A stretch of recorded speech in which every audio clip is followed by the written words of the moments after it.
সদকাতুল ফিতির হাদিসের মধ্যে পাওয়া যায় যে খাদ্য দ্বারা আদায় করা সুন্নত, খাদ্য দ্বারা সদকাতুল ফিতির আদায় করা সুন্নত।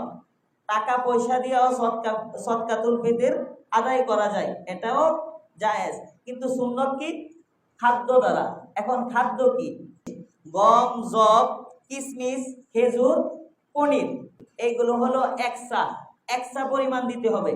একসার পরিমাপটা হলো 3 কেজি 300 গ্রাম, 3 কেজি 300 গ্রাম।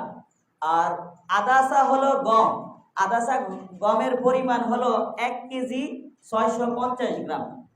এখন আমাদের বাংলাদেশের যারা আছে সবার উপরে যেটা আদায় করে সবাই, সেটা হলো গমের হিসাবে আদায় করে। কিসের হিসাবে? আর গমের হিসাবটা হলো তার মূল্য একদম কম। যেমন আমাদের সরকারের পক্ষ থেকে যেটা বাজেট করা হয়েছে, সর্বনিম্ন 115 আর সর্বোচ্চ 2970। এখানে যে আমরা সবাই আছি, কি বলেন, আমাদের সবার হালত কি একরকম? সবার অবস্থা কি একরকম? কিন্তু আমরা গিয়া দেখবেন এলাকার মধ্যে 100 জনের মধ্যে 90 জন গিয়া দেখবেন 115 টাকা দিতেছে। যে দলীয় সেও কি করতেছে? 115 টাকা দিতেছে। সে মনে করতেছে যে 115 টাকা দিলেই কি হবে, আমার আদায় হয়ে যাবে। কেন ভাই? আল্লাহ তো তোমারে মাল দিছে, কি বলেন, তুমি জব দিয়া দাও, তুমি কিসমিস দিয়া দাও, তুমি খেজুর দিয়া দাও, তুমি পনির দ্বারা দাও, তুমি কেন গমের মধ্যে আসো? এখন একটা আছে না যে জান বাঁচানি, কি জান বাঁচানি ফরজ, 115 টাকা দিয়া কি করি, কোন রকমে আদায় করি। আমরা বাঙালি এরকম। আপনি তো আল্লাহকে খুশি করার জন্য কি করবেন? দান করবেন। রাসূল বলেন, তুমি তোমার প্রিয় বস্তুটা আল্লাহর জন্য খরচ করো। কার জন্য? আপনি যদি একটা খেজুর খাঁটি নিয়তে দান করেন, আল্লাহ তাআলা এই খেজুরটারে তার সওয়াব বৃদ্ধি করতে করতে আল্লাহ তাআলা উহুদ পাহাড় পর্যন্ত আল্লাহ তাআলা কি করবেন? বৃদ্ধি করবেন। কি বলেন? আপনার নিয়ত, ইন্নামাল আমালু বিন্নিয়াত, সমস্ত কাজ নিয়তের উপর কি করেন? নির্ভরশীল করেন। এখন আমি আর আপনি মনে করি যে এটা আমাদের উপর একটা আযাব। এটা কি আযাব? কি বলেন, এটা আযাব? যে আল্লাহ তাআলা সদকাতুল ফিতর আদায় করতে হবে, এটা আমরা মনে করি আমাদের উপর একটা আযাব, যে এটা আদায় করতে হইব। আর আদায় কিভাবে করব? সর্বনিম্ন কত? 115 টাকা দিয়ে দাও। যে ধনী সেও 115 টাকা দেয়, যে গরিব সেও কি করে? 115 টাকা দেয়। আমরা এগুলি না করে একটা সিস্টেম করতে পারি যে আপনারা যারা আছেন, আমি আপনাদেরকে বলতেছি যে এটাই করতে হবে তা না, বরং আপনারা যদি মনে করেন যে এটা করলে মানে ভালো হয়, তাহলে এটা করবেন, না হয় অন্য সিস্টেমে করবেন।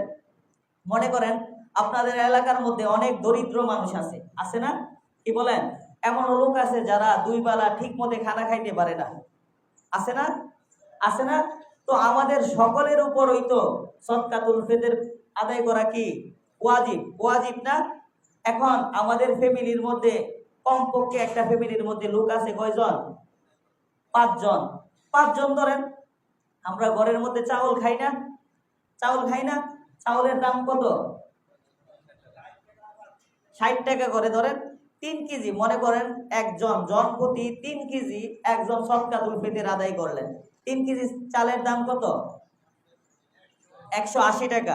60 টাকা করে হিসাব করলে 180 টাকা। মনে করেন আপনি আইনা মসজিদের মধ্যে একটা জায়গার মধ্যে একজনের বললেন যে এই টাকাটা রাখো। আমরা সবাই মিললে কি করবো? এলাকার মধ্যে যারা দরিদ্র আছে, যারা অভাবী আছে, আমরা এদেরকে বেচে বেচে, যারা গরিব সবাইরে কি সদকাতুল ফিতর দিতে হবে, কি বলেন? এখন আপনার সদকার ফিতর কাকে দিবেন? যে এলাকার মধ্যে গরিব দরিদ্র তাকে না? কি বলেন? আর একটা এলাকার মধ্যে সবাই দরিদ্র না, সবাই দরিদ্র, কমপক্ষে এলাকার মধ্যে 10 জন লোক আছে কি আছে? গরিব আছে। আর আমরা 20 জন লোক যদি তাদের জন্য আগায় আসি, এগিয়ে আসি, তাহলে তাদের জন্য কাজটা সহজ হয়ে যায়। সহজ হয়ে যায় না?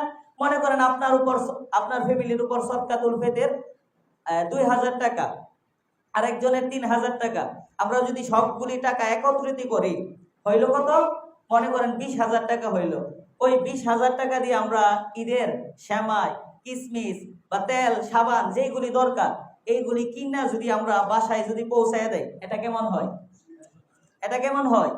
যে একটা লোক আপনার কিছু, আমরা তো এমন ভাবে আদায় করি যে এরে দিলাম 20 টাকা, এরে দিলেন 25 টাকা। কি বলেন, সমাজে এরকম করে না? ফকির রেদে 20 টাকা, ওরে দে 30 টাকা, মানে এইভাবে যেতে রে সারা গ্রাম মিললেও তার ঘরের মধ্যে গিয়ে দেখবেন খানা আসে না। আসে? আসে না। অনেকে পায় না, অনেকে পায়। তো এই সিস্টেমটা যদি আপনারা করতে পারেন, যারা এলাকার মধ্যে, আগে হক হলো এলাকা। কি বলেন? আগে আপনার এলাকা বাঁচান। আল্লাহ তাআলা কোরআনে বলেন, আগে তুমি নিজে আগুন থেকে বাঁচো। কাকে বলছে আল্লাহ তাআলা? আগে আমি আগুন থেকে বাঁচতে হইব, তারপর আমার পরিবার বাঁচতে হবে। আগে আমার এলাকা থেকে অভাব, দরিদ্র এইগুলি দূর করতে হবে, তারপর আমার অন্য এলাকার চিন্তা করতে হবে। কি বলেন? তো আমি একটা পরামর্শ দিলাম, আপনারা যদি পারেন, এইভাবে যদি করতে পারেন, তাহলে দেখবেন এলাকার মধ্যে যারা অভাবী আছে তারাও আপনাদের দ্বারা তারাও কিছু খানা, কিছু খাবার পত্র কি করবে? পেয়ে যাবে।